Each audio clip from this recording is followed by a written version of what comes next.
తాజాగా సీఎం చంద్రబాబు అప్పుల గురించి ప్రస్తావించారు. రాష్ట్రంలో వైసీపీ హయాంలో 9,75,000 కోట్ల రూపాయల పైచిలుకు మొత్తాన్ని అప్పులు చేశారని, ఈ సొమ్ములు ఎటుపోయాయో కూడా తెలియడం లేదని ఆయన చెప్పుకొచ్చారు. అంతేకాదు వీటికి వడ్డీలు కట్టలేక ఇబ్బందులు పడుతున్నామన్నారు. ఇదే సమయంలో రుణాలను రీషెడ్యూల్ చేయాలని కోరుతున్నట్లుగా చెప్పారు. వడ్డీ రేట్లను తగ్గించాలని కూడా అభ్యర్థిస్తున్నామన్నారు. అయితే ఇవన్నీ సాధ్యమేనా అనేది మౌలిక ప్రశ్న. గతంలో ఆయన ఇప్పుడైనా ఒక సంస్థ లేదా బ్యాంకు నుంచి అప్పులు తీసుకున్నప్పుడు ముందుగానే ఒప్పందాలు చేసుకుంటారు. వాటి ప్రకారమే నిర్ణయాలు ముందుకు సాగుతాయి. ఇప్పుడు అనూహ్యంగా మధ్యలో నిర్ణయాలు మార్చుకొని రుణాలను రీషెడ్యూల్ చేయడం అంటే ఆర్థికంగా మరో భారం అవుతుంది. పైగా మరింత కాలం పాటు వడ్డీలను ప్రజలు భరించాల్సి ఉంటుంది.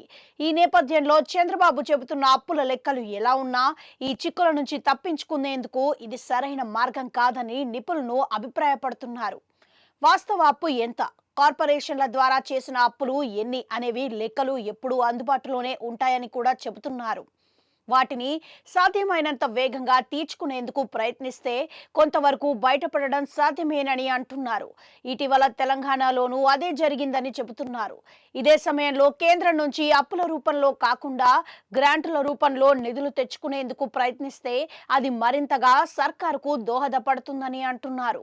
ఇక ఆదాయ వనరులకు పెంచుకునే మార్గాలు, సంపద సృష్టి వంటి వారిపై దృష్టి పెట్టడం ద్వారా కూడా సర్కారు కొంతవరకు బయటపడేందుకు అవకాశం లభిస్తుందని చెబుతున్నారు.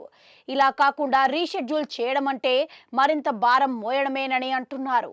అంతేకాదు ఈ నిర్ణయంతో రాజకీయంగా కూడా ఇబ్బందులు వచ్చే ప్రమాదం ఉందని చెబుతున్నారు.